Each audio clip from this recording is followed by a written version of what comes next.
Chegou a hora da nossa pausa gostosa no café.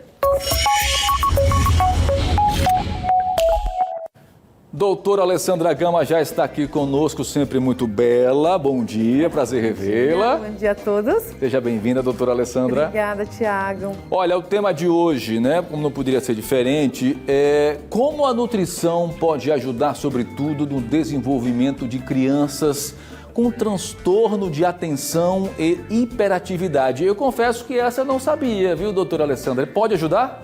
A alimentação pode ajudar em todos os aspectos, né? A gente falando em qualquer comorbidade, a nutrição, a alimentação saudável, ela integra, né, o bem-estar total do nosso corpo. Mas eu trouxe hoje um temazinho que está aí relacionado aí, não somente com crianças, com adultos também, né? Que é o TDAH, o transtorno déficit de atenção com hiperatividade. E a gente pensa assim, às vezes tem aquele filhinho em casa, mais ativo, né, mais brincalhão, mais agitado, e a gente tem que ter um olhar diferenciado aí, já nessa fase na infância, tá certo? Exatamente, e por isso que é importante a gente explicar especificamente o que é o TDAH, né? Exatamente, Tiago. Quando eu falo um olhar diferenciado, não somente dos pais, mas também de professores, né?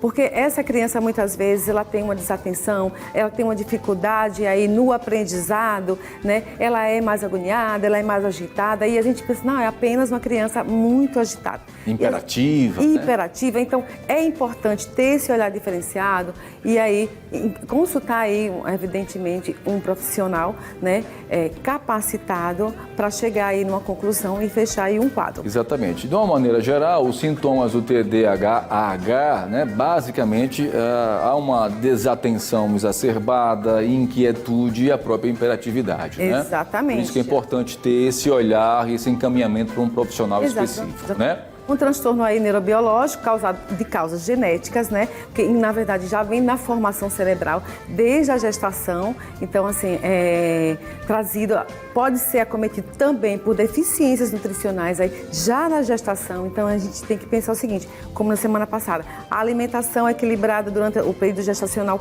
é muito importante. É a base para tudo isso, tá? É a base para tudo isso. Então vamos lá, vamos saber como é que a alimentação pode melhorar exatamente nisso tudo, né? Pode ajudar esta criança. Tiago, não somente a alimentação, tá certo? É assim que que esse pai ou esse professor ou essa pessoa que está relacionada com essa criança, ela perceber aí já mais ou menos quadros relacionados à hiperatividade, então ela já tem que começar a tomar cuidado com determinadas coisas. Por exemplo, se já for um diagnóstico fechado de conclusão de TDAH, a mãe precisa pensar o seguinte, se esse meu filho está tão agitado, eu preciso aprender a transformar ele numa pessoa mais tranquila, numa criança mais acessível. Então, a gente tem que começar a tirar algumas coisas dessa criança, principalmente, Tiago, crianças que adoram aí os smartphones, né, os tablets. E fica estimulando, né? Principalmente no horário noturno, porque a gente tem que pensar o seguinte, essa criança precisa ter um sono reparador. O sono é muito importante. Esse processo do sono, ele tem que começar, que a gente chama da higiene do sono. Desde a partir das 19 horas, já tirar essa criança... Vai desacelerando, né? Para desacelerar, para ele entrar nesse processo tranquilo aí, de ter uma noite recuperadora. Mas é o seguinte... A questão do sono, Tiago, como não somente para criança, como para todo mundo, é que a gente, à noite, a gente precisa liberar alguns hormônios, que é o hormônio do bem-estar. Quando a gente tem uma noite de sono tranquila, consequentemente, a gente acorda mais o quê? Mais tranquilo, mais cheio de energia, mais bem preparado. Então, a criança que vai dormir mal, que já tem esse déficit, consequentemente, pela manhã, principalmente no horário escolar, ela vai ter realmente um grande prejuízo. Verdade. Então, o sono é extremamente importante. É o sono reparador, né? Sono reparador. Vamos lá, então vamos na sequência. Alimentos que devem ser evitados. Exatamente. Crianças com quadros de TDAH, gente. Alimentos tem que estar assim, a gente tem que ter uma atenção muito, muito real com relação a isso. Principalmente os alimentos industrializados. O que compõe um alimento industrializado? Os açúcares, os conservantes, muitas vezes. Então, a gente tem que pensar o seguinte, dentro desses alimentos, existe uma quantidade muito grande de toxinas, tá? E essas toxinas, para o nosso cérebro, um cérebro inflamado, cheio de toxinas, é um cérebro que não vai funcionar direito. Concorda comigo? Então a gente tem que começar a ficar muito atento aos doces, a produtos de saquinhos, aos refrigerantes e aí aos suquinhos também de caixinhas. Produtos que contêm aditivos não são interessantes para crianças com um quadro fechado já de TDAH. Tá bom? Então, o indicado é manter sempre uma alimentação um pouco mais natural. Sempre trocar, sim, sucos por frutas, sucos mais naturais, isso é mais importante. Uma coisa também que a gente está pensando, Tiago, é que esse alimento tem uma composição muito grande aí de gorduras saturadas, gordura trans. Paciente também já com quadro fechado desse transtorno, normalmente eles tomam aí uma medicação, que é a Ritalina, e essa medicação, Tiago, os alimentos ricos em gordura trans, ele impede a absorção desses fármacos. Então, aí já é um prejuízo. Então, verdade. Para a criança, já que toma aí, mãe, fica ligada, porque excesso de gordura trans, gorduras saturadas, ela interfere aí no processo de absorção dessa medicação, levando prejuízo a essa criança. E acaba influenciando na qualidade de vida, né, desta criança, tá? Sim.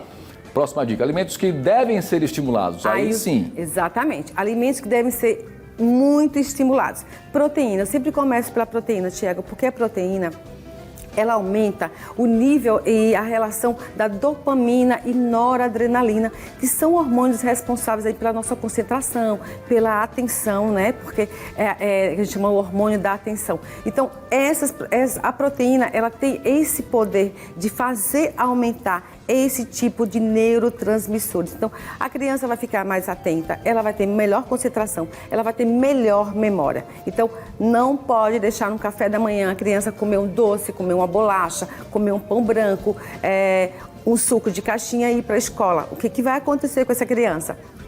Ela não vai ter uma concentração interessante esse processo, mas se ela tiver uma alimentação que já comece com um iogurte, um leite, mesmo que ela toma cereais, né, a maioria são açucarados, evitar os açucarados, coloca aí um iogurte, coloca uma granola, uma quantidade de proteína, um ovo pela manhã, isso já é interessante para essa criança. A gente sabe que o paladar da criança, ele é muitas vezes o reflexo daquilo que se tem em casa, né?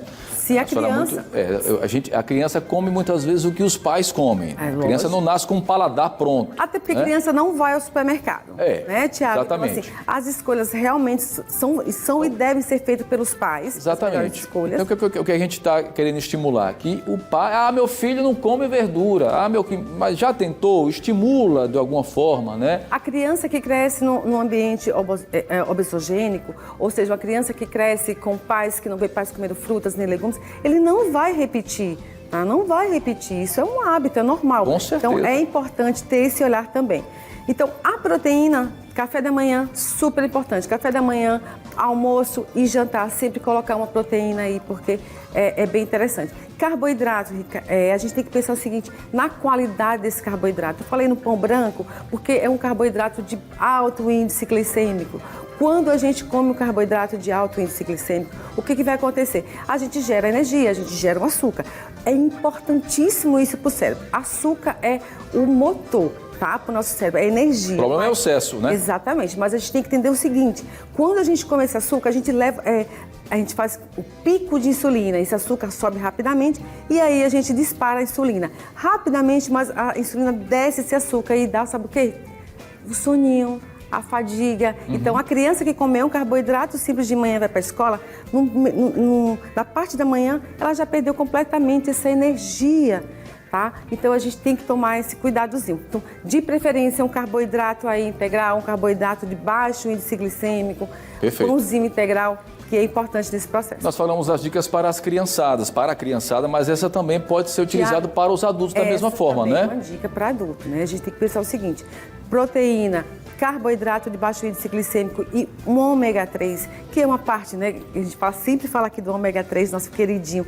O ômega 3 é importantíssimo pelo processo de desinflamar, tá? Então, um cérebro inflamado é um cérebro realmente que não funciona direito. Então, fica aí a dica. Tudo começa pela boca, minha gente. Tudo começa pela nutrição. Doutora Alessandra Gama, mais uma vez, muito obrigado pelas suas dicas. Obrigada a você, Tiago. Continua sempre muito bela, tá? Continue sempre assim. Tem gente sentindo falta, né, da voltinha da felicidade, mas em breve, quando a gente puder se aproximar um pouco mais, né, doutora? Isso mesmo, Tiago. Bom dia a todos. Obrigado, ótima terça-feira, até semana que vem, tá? Ótima terça-feira. Grande abraço.